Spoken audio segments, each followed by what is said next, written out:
À travers vous, Monsieur le Préfet, Madame la Présidente, Mesdames et Messieurs les élus, je tiens à remercier l'ensemble des acteurs publics qui ont permis l'implantation de Safran Toulouse au cœur de la zone d'activité Andromède. Les pouvoirs publics ont compris nos besoins et nous ont facilité la tâche dès le début. Le soutien des pouvoirs publics est essentiel pour le succès de l'industrie en France.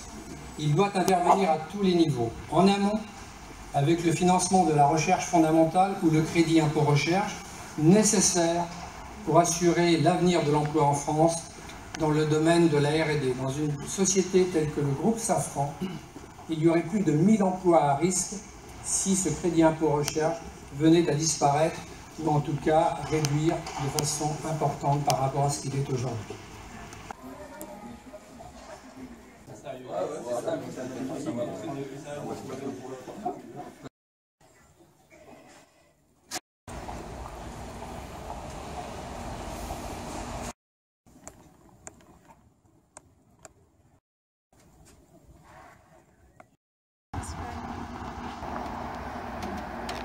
Alors, ce qu'il faut préciser sur ce site, c'est que ce site ne correspond pas à une création d'activité.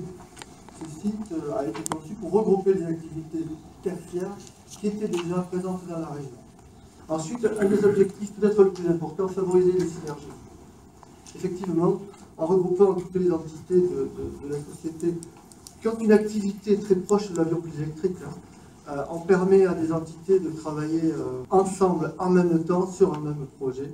Sans aller à gauche, il y a 3 gros sites plus des petits sites qu'on a regroupés ici pour le tertiaire. Donc, ça représente 1300 personnes aujourd'hui physiquement sur ce site. Alors pourquoi ici? Eh bien, le critère principal, c'est qu'à la proximité de notre client principal, c'est Airbus, et de ses bureaux d'études.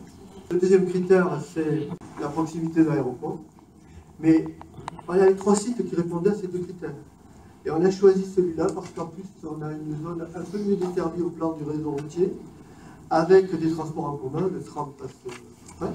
Et puis, bon, la zone urbaine mixte sur laquelle nous sommes nous a paru intéressante aussi parce qu'on a pas mal de jeunes ingénieurs. Enfin, on a pensé que ça pourrait être intéressant pour eux de s'installer ici, d'autant plus que c'est une zone qui est connectée grâce au tram directement au centre de Toulouse.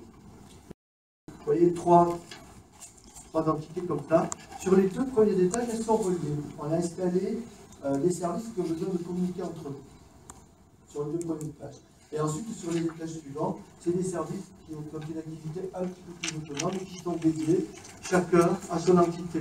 À gauche, on a Safran Electrical Power, au milieu, on a Safran Engineering Services, et à droite, plutôt Safran SA et Safran Electronics and Defense. On a travaillé plusieurs pays dans le monde, vous l'avez vu, on est dans 10 pays. On peut participer sur un même programme avec 4 sites différents. Vous allez voir tout à l'heure une démonstration sur un des programmes phares actuels pour le compte d'Airbus, sur lesquels on a fait intervenir jusqu'à 600 personnes en simultané dans le monde sur 4 sites. Ici, Toulouse, Hambourg, Chihuahua au Mexique et Bangalore en Inde. Donc vous pouvez imaginer la complexité que ça représente d'arriver à synchroniser les équipes, à intégrer tout ce qui est modification, évolution et litige technique en voie réelle et en temps réel. Donc, nous avons dû mettre en place des outils de travail spécifiques qui nous permettent de recréer une unité de temps et de lieu afin que chacun de nos collaborateurs soit libre. En fait, il s'agit de ce tableau qui est en fait une salle de réunion virtuelle où chacun de nos collaborateurs peut avoir une vision des tâches qui lui sont affectées et une vue globale des livrables. Donc ce tableau, ce n'est pas uniquement une salle de réunion virtuelle, c'est aussi un espace de travail où nous pouvons réaliser des revues techniques de conception afin que nos experts puissent trouver des solutions. Comme évoqué, nos tableaux nous permettent de réaliser nos revues de conception. Nous allons vous faire une rapide démonstration. Vous voyez ici une maquette d'une pointe avant et nos collègues mexicains qui sont avec nous aujourd'hui au téléphone voient la même image que vous. Hello Marco, do you hear me? Hello, yes, I can. Hello, everybody. Hello. Marco will focus directly on the zone to modify. Okay? Okay. So the aim of this modification is to add one connector at this place, and after the branch belong to this harness. It's okay for you? Yeah, what type of route is it? It's a 1M route. Okay. It sounds good. Merci. Passons maintenant au suivi des tâches. Sur ce genre de tableau, nous pouvons suivre l'ensemble des tâches qui sont affectées. On peut créer autant de tableaux que nécessaire et les configurer pour qu'ils s'adaptent à la configuration de notre projet. So Marco, now we are on the EOBR.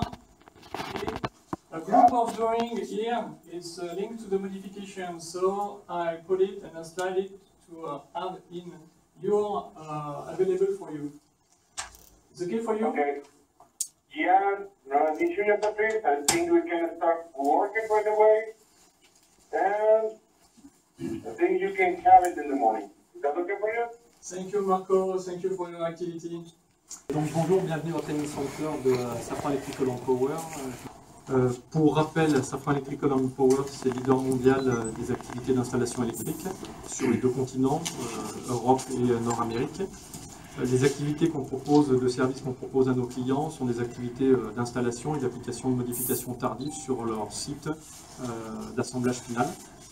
On a un métier aéronautique avec énormément de compétences, de par la diversité des produits sur lesquels on travaille. Vous avez un échantillon ici avec des meubles, avec du câblage, une forte polyvalence de process, de techniques. Donc la formation, c'est vraiment au cœur c'est dans notre ADN et au cœur de notre métier. On gère à peu près 100 compétences, donc vous voyez un peu la diversité. Et tous nos employés passent dans le centre de formation ici. On a 6 formateurs. Et donc avant d'être libérés sur un chantier ou sur une activité, on les forme pour l'acquisition de ces compétences-là.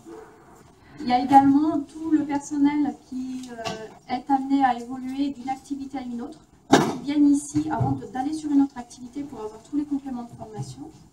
Et également, donc toutes nos compétences ont une durée de validité. Donc à l'issue à échéance de cette compétence, ils sont amenés à repasser aussi ici pour revalider leurs compétences et s'assurer qu'ils pratiquent toujours avec un bon niveau de qualité. On a eu sur le mois de mars pour le 350, on avait 70 personnes en parallèle au niveau en formation ici. Le directeur de la division câblage chez Safran Electrical & Power, avec les équipes, donc Christophe qui est le directeur technique, Christophe et Hervé qui travaille à la RT. Donc la division câblage, c'est une division qui fait la conception, la fabrication, la modification et la réparation des harnais électriques pour l'ensemble des avionneurs dans le monde. Donc on a une division en Europe, moi je m'occupe des marchés européens et asiatiques, et on a une autre division d'Amérique qui travaille pour les marchés tels que Boeing, Embraer, Bombardier. Et nous, nos gros clients sont le groupe Airbus, le groupe Dassault. Donc le câblage électrique, souvent les gens ne savent pas trop ce que c'est dans l'avion, parce que ça représente quand même des grandes longueurs. Il y a jusqu'à 500 km dans le 380, 500 km dans le 380. Donc en fait c'est un produit qui est très complexe à gérer dans la configuration. Tous les avions sont différents, tous. Et donc on a des données techniques qui arrivent très tardivement, parce que les dernières options des clients vont tomber tardivement. On a très peu de temps pour passer des modifications dans l'avion, jusqu'à voir physiquement le défaut électrique en réalité monté. Donc le démonstrateur, comme le disait Sébastien, est composé de 3 briques technologiques. Dans ce petit boîtier, il va servir à détecter et à localiser le défaut. Donc ce premier boîtier va nous indiquer une distance sur le câble. Une fois qu'on a cette distance sur le câble, il faut la convertir dans la maquette avion, puisque les câbles ne sont pas rectilignes, ne sont pas installés de manière rectiligne. Donc on va avoir une brique de conversion qui va nous donner une position 3D dans l'avion. Et ensuite, grâce justement à cette maquette numérique, on va pouvoir aider l'opérateur en affichant ces informations en réalité augmentée. Donc il filmera la réalité et on affiche les informations additionnelles avec cette brique de réalité augmentée.